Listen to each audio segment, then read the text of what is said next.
So here we have the Land Rover Discovery Sport on a 19 plate. I'm going to start off by showing you around the outside of the car, and then we'll hop in and run through some of the controls on the inside of it from there. From the outside, you can see it's a 5-door car with alloy wheels and tinted windows. We're going to start off inside the boot area of the vehicle first of all. So the tailgate on this car will open electronically. You can either do that from the key or from the tailgate itself. As we approach the back of the car, you can then see we have reversing sensors. Plenty of boot space as well.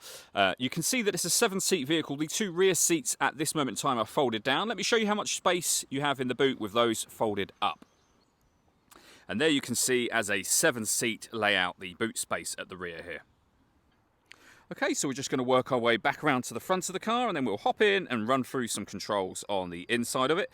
Now that we've done a full circle though, you can see it's in excellent condition the whole way round.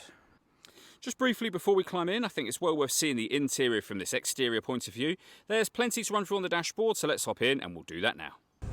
Okay, now that we're inside the car, we're going to start with the dials. Over on the left-hand side, first of all, we have the speedometer for the car. On the right-hand side, you can see the rev counter. And then in the center, we have the main trip computer section, which includes the total miles for this car. They are 60,578. Just to the right-hand side of that, it will show you what gear this car is in. It's an automatic, so of course, we're in park at the moment.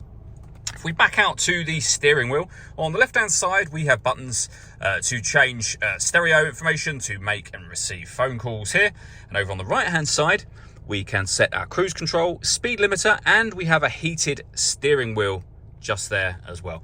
Behind the steering wheel, the minus and plus pedals so that you can change up and down a gear manually with this automatic gearbox. Over in the center, we then have the touchscreen for the car. So the home button will take you back to the main menu where you can access your phone controls. You can also access your media so that you're able to, of course, listen to your music in this car. We have DAB, FM and AM radio, as you can see, auxiliary input.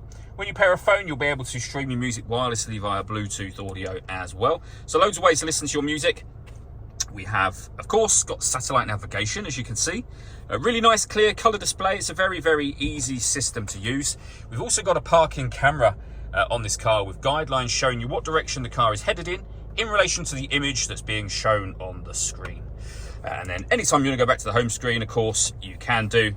And you've got your settings menu down the bottom on the right-hand side there as well. Working our way down, we have the physical controls for the dual zone climate control. So you can control your fan speed, driver's temperature, passenger temperature. You can determine what direction you'd like the air to be distributed in. When you're happy with all of those settings, you can turn your air conditioning off in this case, or back on again, or hit auto. The car will now maintain the temperatures you've asked for by taking control of the fan speed and direction of the air for you. You can hear it doing that. You can override that manually whenever you wish to. We have a heated driver and passenger seat, heated front screen and a heated rear screen as well. Beneath that, we have the stop and start.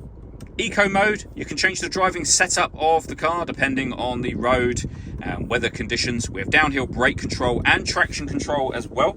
And this dial is essentially the gear lever. So you have reverse, neutral, drive and sport for the car. The last thing I wanted to show you is the panoramic glass roof.